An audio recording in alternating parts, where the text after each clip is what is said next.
Esa luz es Jesús que murió por ti en la cruz, pero al fin resucitó para salvar tu corazón. Pero al fin resucitó. Lectura orante de la palabra de Dios. Salvar tu corazón.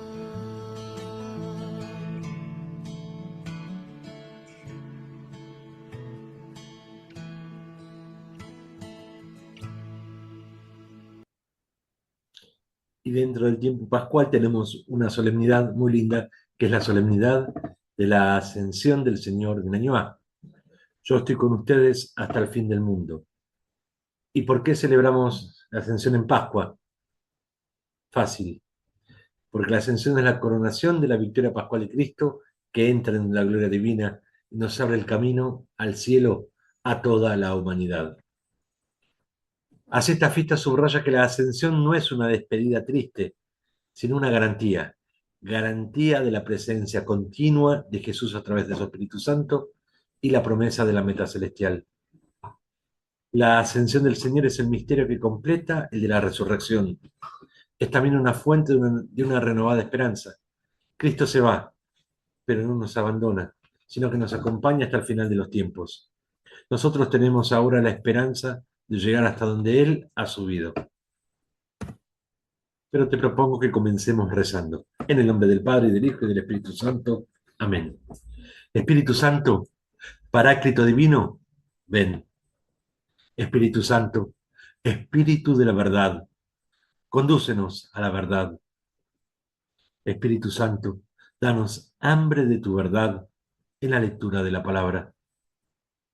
Espíritu Santo, danos el amor para testimoniar tu presencia entre nosotros.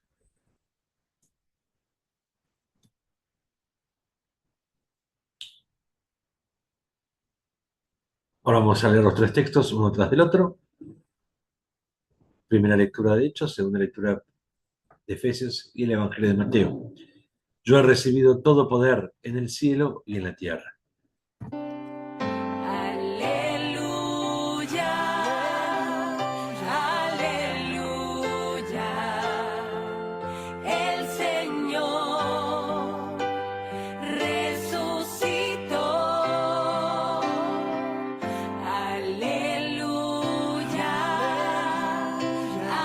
aleluya, el Señor resucitó. Cecilia, por favor, proclamanos esta primera lectura. Lectura de los Hechos de los Apóstoles. En mi primer libro, querido Teófilo, me refería a todo lo que hizo y enseñó Jesús, desde el comienzo hasta el día en que subió al cielo, después de haber dado, por medio del Espíritu Santo, sus últimas instrucciones a los apóstoles que había elegido. Después de su pasión, Jesús se manifestó a ellos dándole numerosas pruebas de que vivía, y durante 40 días se les apareció y les habló del reino de Dios. En una ocasión, mientras estaban comiendo con ellos, les recomendó que no se alejaran de Jerusalén y esperaran la promesa del Padre. La promesa, les dijo, que yo les he anunciado, porque Juan bautizó con agua, pero ustedes serán bautizados en el Espíritu Santo dentro de pocos días. Los que estaban reunidos le preguntaron: Señor, ¿es ahora cuando vas a restaurar el reino de Israel? Él les respondió: no les corresponde a ustedes conocer el tiempo y el momento que el Padre ha establecido con su propia autoridad, pero recibirán la fuerza del Espíritu Santo, que descenderá sobre ustedes, y serán mis testigos en Jerusalén, en toda Judea y Samaria, y hasta los confines de la tierra.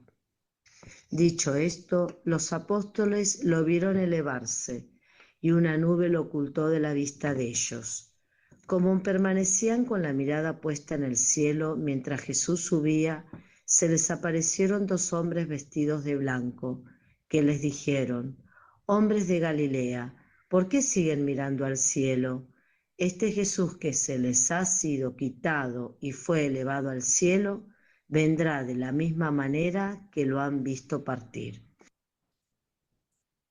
Noemí, ahora por favor vos proclamanos esta segunda lectura. Lectura de la carta del apóstol San Pablo a los cristianos de Éfeso. Hermanos, que el Dios de nuestro Señor Jesucristo, el Padre de la Gloria, les conceda un espíritu de sabiduría y de revelación que les permita conocerlo verdaderamente, que Él ilumine sus corazones para que ustedes puedan valorar la esperanza a la que han sido llamadas, los tesoros de gloria que encierra su herencia entre los santos y la extraordinaria grandeza del poder con que Él obra en nosotros, los creyentes, por la eficacia de su fuerza. Este es el mismo poder que Dios manifestó en Cristo cuando lo resucitó de entre los muertos y lo hizo sentar a su derecha en el cielo, elevándolo por encima de todo principado, potestad, poder y dominación, y de cualquier otra dignidad que pueda mencionarse tanto en este mundo como en el futuro. Él puso todas las cosas bajo sus pies y lo constituyó por encima de todo, cabeza de la Iglesia, que es su cuerpo y la plenitud de aquel que llena completamente todas las cosas. Gracias. Gracias, Noemí. Ahora vamos a escuchar las palabras del Evangelio. Te proclamo la buena noticia que es nuestro Señor Jesucristo según San Mateo. Después de la resurrección del Señor, los 11 discípulos fueron a Galilea, a la montaña donde Jesús los había citado. Al verlo, se postraron delante de él. Sin embargo, algunos todavía dudaron. Acercándose, Jesús les dijo: yo he recibido todo poder en el cielo y en la tierra. Vayan y hagan que todos los pueblos sean mis discípulos, bautizándolos en el nombre del Padre y del Hijo y del Espíritu Santo, y enseñándoles a cumplir todo lo que yo les he mandado. Y yo estaré siempre con ustedes todos los días hasta el fin del mundo. Palabra del Señor. Muy bien, acá te dejo todas las tres lecturas. A tu izquierda la primera lectura, a tu derecha la segunda lectura y en el centro el Evangelio. Pausa este video, lee cada una de las lecturas lenta y varias veces y deja que el Señor le hable a tu corazón. Y una vez que ya lo hiciste, ahora intentaré con lo que viene adelante poner echar un poquito más de luz a este mensaje que seguramente Dios te dio. Lo primero, después de la resurrección del Señor, los 11 discípulos fueron a Galilea. Los discípulos cumplen el encargo que les habían dado las mujeres de parte de Jesús resucitado y del ángel, iban a Galilea.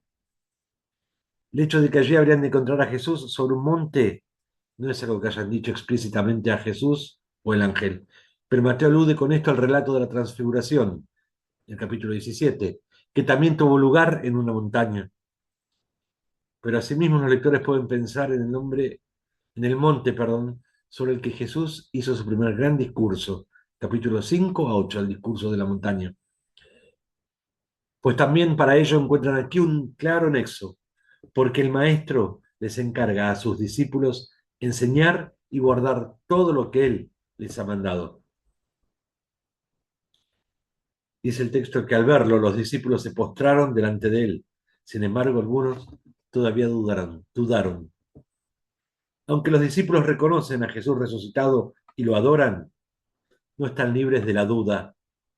Jesús, sin embargo, no trata para nada de ella ni les reprocha nada. Al contrario, a pesar de esa duda, les hace un encargo y los envía a todo el mundo. Mateo, en efecto, siempre ha presentado a los discípulos muy humanamente. Por un lado, muy comprometidos y animados, pero por otro, dubitativos y con poca fe. Fíjense capítulo 6, 8, 14, 16 y 17 que les marco ahí. El dudar de los discípulos en ese momento también refleja la duda de la comunidad matiana y nuestras dudas actuales. Es intrínseco en la dinámica de la fe la duda. Yo he recibido todo poder, dice. También dice, vayan y hagan que todos los pueblos sean mis discípulos.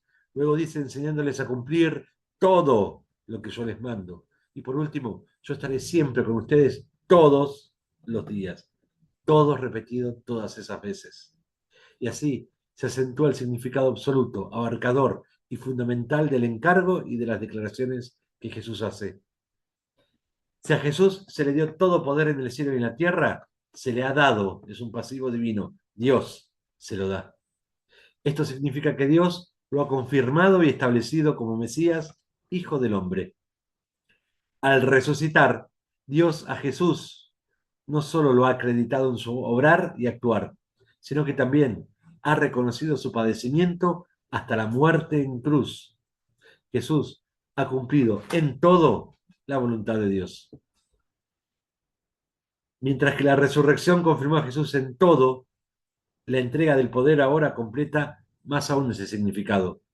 La actitud mansa de Jesús, su comportamiento misericordioso y su enseñanza de la voluntad de Dios se convierten en el patrón para sus discípulos. Vayan y hagan que todos los pueblos sean mis discípulos. Mateo aclara qué significa este ir y hacer. Significa con dos gerundios, perdón, lo hace, bautizando y enseñando.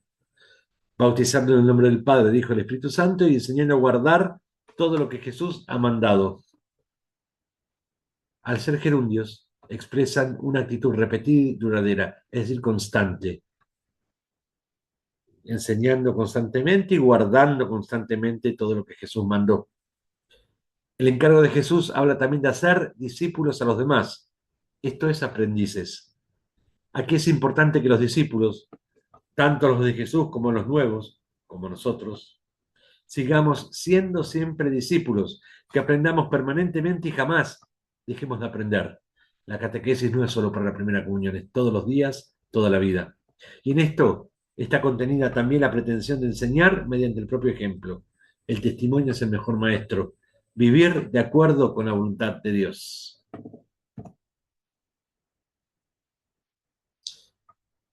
Enseñándoles a cumplir todo lo que les he mandado y bautizándolos, los dos gerundios.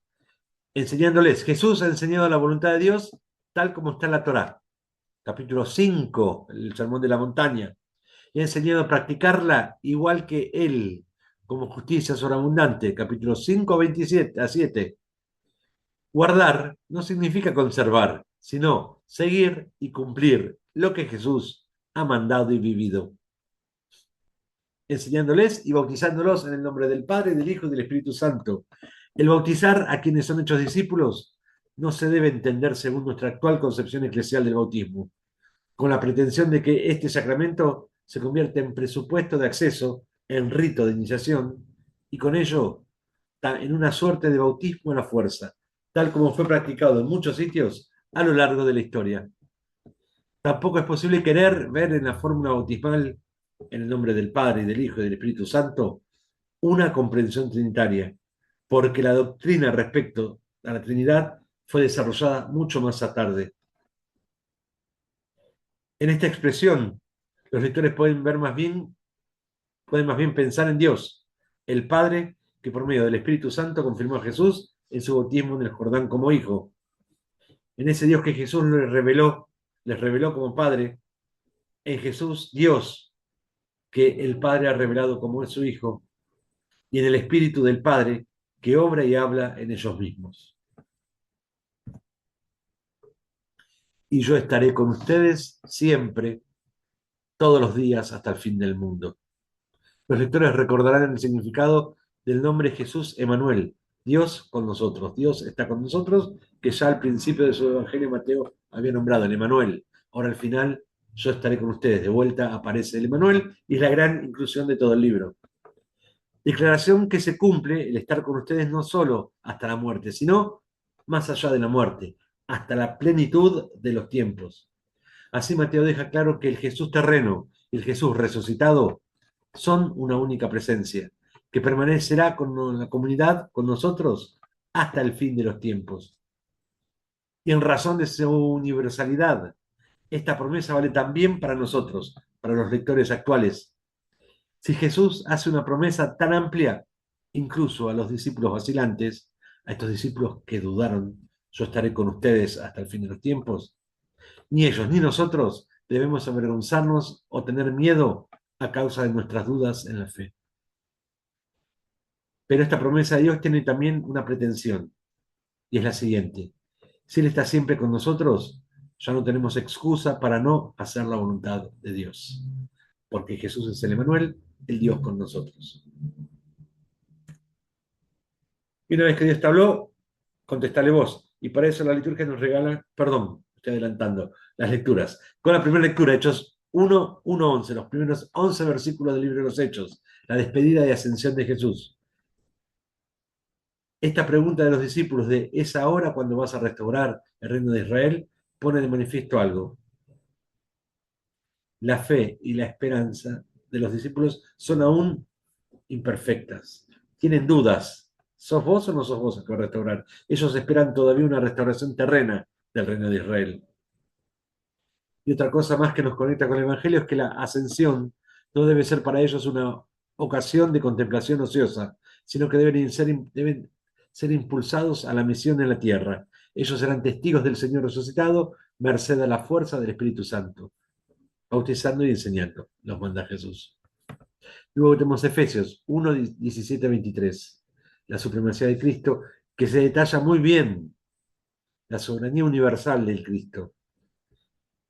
El Evangelio decía, yo he recibido todo poder en el cielo y en la tierra. En la carta a los Efesios, el apóstol va a decir que Cristo ejerce una soberanía universal como cabeza de la iglesia.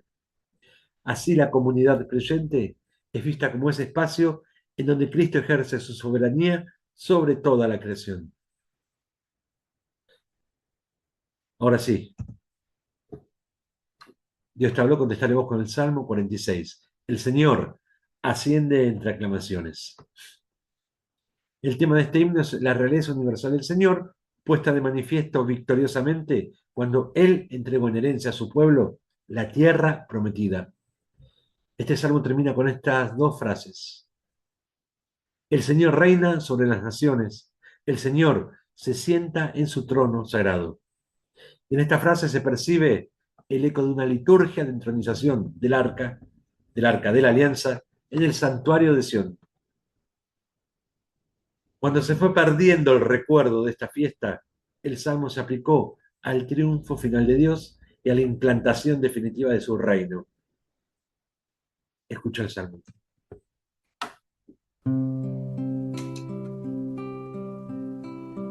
El Señor asciende entre aclamaciones. El Señor asciende entre aclamaciones. Aplaudan todos los pueblos, aclamen al Señor con alegría, porque el Señor, el Altísimo, es temible, es el soberano de toda la tierra. El Señor asciende entre aclamaciones. El Señor asciende entre aclamaciones, asciende al sonido de trompetas. Canten, canten a nuestro Dios, canten, canten a nuestro Rey. El Señor asciende entre aclamaciones. El Señor es el Rey de toda la tierra, cántenle un hermoso himno. El Señor reina sobre las naciones, el Señor se sienta en su trono sagrado. El Señor asciende entre aclamaciones.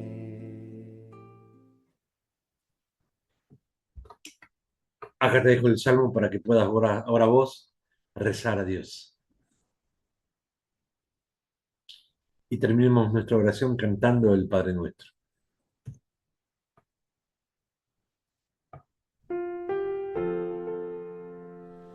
Padre nuestro que estás en el cielo, santificado sea tu nombre.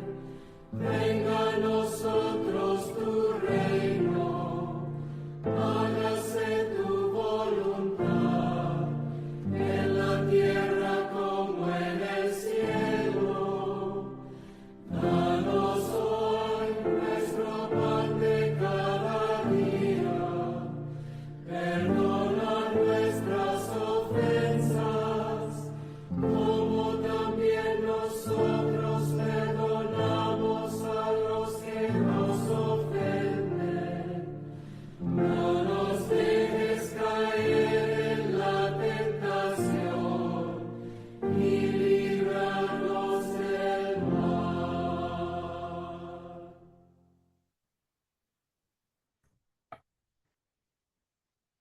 ¿Qué te propongo para esta semana? ¿Qué cosas te impiden vivir tu compromiso bautismal? ¿Qué debes hacer para erradicarlos? Esas cosas que te impiden erradicarlas de tu vida. Y para que puedas seguir adelante con tu fe.